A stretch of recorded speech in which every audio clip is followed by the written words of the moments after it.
Bismillahirrahmanirrahim, të nderuar vëllezër dhe motra, jemi në ditët e para të muajit të bekuar të Ramazanit, muaj i mirësive dhe i begative të mëdha, muaj i mëshirës dhe i faljes së pakufishme nga ana e Allahut të Madhërisëm.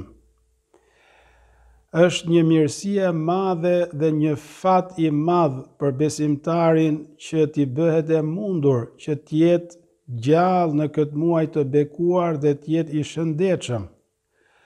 Imam Ahmedi dhe Imam Tirmidhiu kanë cituar në 2 librat e tyre të hadithit se një person e pyeti profetin alayhi salam, i tha, cili është njeriu më i mirë?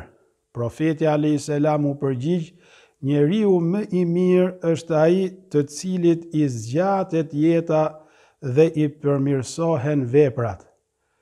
Pastaj e pyeti cili është njeriu më i keq. Profeti alayhi salam i tha, njeriu më i keq është ai të cilit i zgjatet jeta dhe i përkeqësohen veprat. Jeta është mundësia e papërsëritshme që Allahu i ka dhuruar çdo njeriu. Ai i cili e shfrytëzon këtë mundësi për mirë, për të përmirësuar veten e tij, për të pastruar shpirtin e tij, për të përmirësuar edukatën, sjelljen dhe moralin e tij, për të pasur marrëdhënie dhe raporte të mira me krijesat dhe me krijuesin e gjithësisë, kjo mundësi e madhe dhe e papërsëritshme do të jetë në favor të tij. E ai i cili e keqpërdor këtë mundësi për të shtuar zullumin e tij, për të shtuar padrejtësitë, ligësinë, keqbërjen, për të prishur marrëdhëniet me krijesat dhe me krijuesin, për të shkaktuar ngatresa dhe konflikte mes robërve të Allahut, kjo mundësi është mundësia e shkatrimit dhe e dështimit për të. Allahu i madhëruar thot në Kur'anin famëlart, وَلَا يَحْسَبَنَّ الَّذِينَ كَفَرُوا أَنَّمَا نُمْلِي لَهُمْ خَيْرٌ لِأَنفُسِهِمْ إِنَّمَا نُمْلِي لَهُمْ لِيَزْدَادُوا إِثْمًا وَلَهُمْ عَذَابٌ مُهِينٌ. Të mos pandehin ata të cilët nuk besuan, se fakti që ne u japim atyre kohë dhe afat është diçka e mirë për ta. Ne thjesht u japim atyre kohë dhe afat që ata ta shtojnë ligësinë e tyre dhe ata i pret një dënim poshtrues. Të nderuar vëllezër dhe motra, këtë mundësi të madhe të muajit të Ramazanit që Allahu i madhëruar na e ka bërë rizq që ta përjetojmë, ta shfrytëzojmë sa më mirë. Të shumëfishojmë në të punët e mira dhe të përmirësojmë në të moralin dhe sjelljen tonë. Në kohën e profetit alayhi salam emigruan në Medinë 2 persona të cilët ishin shok me njëri tjetrin, njëri prej tyre ra shahid, dëshmor, martir në fushën e betejës dhe ishte më përpjeksi nga ata të 2 për punë të mira, ndërsa tjetri ndërroi jetë në rrethana të natyrshme pas një viti.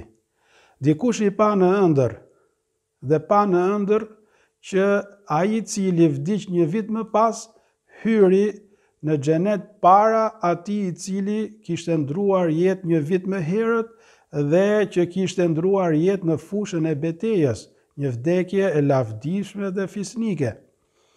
Në shkoi ke profeti alayhi salam e pyeti për interpretimin e ëndrës. Profeti alayhi salam i tha, pse habiteni ju? A nuk ka jetuar një vit më tepër ky i dyti? Po, i thanë ata. A nuk ka arritur një Ramazan më tepër? Po, i thanë. Dhe e ka agjëruar atë, dhe a nuk ka falur kaq e aq namaze gjatë këtij viti? Po, i thanë të pranishmit. Atëherë përse habiteni? Dallimi midis tyre është më i madh se sa dallimi midis distancës së qiellit dhe tokës. Pra të jepet mundësia që të arrish një Ramazan më tepër është një fat i madh dhe është një risk i madh. Allahu na e mundsoft që këtë mundësi që Allahu na e ka bërë risk ta shfrytëzojmë siç duhet dhe të mos jemi prej atyre të cilët i kap dhe i përfshin lutja që bëri Xhibrili alayhi salam bashkë me profetin alayhi salam kundër tyre. Siç transmeton Imam Ahmedi dhe Imam Tirmidhiu dhe të tjerë, se njëherë profeti alayhi salam teksa ngjitej në shkallët e mimberit, tha amin, amin, amin, dhe pasi përfundoi fjalimin, të pranishmit e pyetën, i thanë, o profeti Allahut, ti the 3 herë amin, teksa ngjiteshe në shkallët e mimberit. Cila është arsyeja e kësaj, o profeti Allahut? Ai tha që më erdhi Xhibrili alayhis salam dhe më tha që ai person i cili e gjen muajin e Ramazanit, pra e arrin muajin e Ramazanit dhe nuk e fiton faljen e Allahut, qofti i përbuzur. Dhe unë thash amin. Dhe ai person i cili e gjen njërin prej prindërve të tij apo të dy ata në moshë të thyer dhe nuk e fiton xhenetin nëpërmjet mirësjelljes dhe respektimit ndaj tyre, qofti i përbuzur. Dhe ai person në pranitë të cilit përmendesh ti, pra profeti alayhi salam, dhe nuk dërgon salavate për ty, qoftë i përbuzur.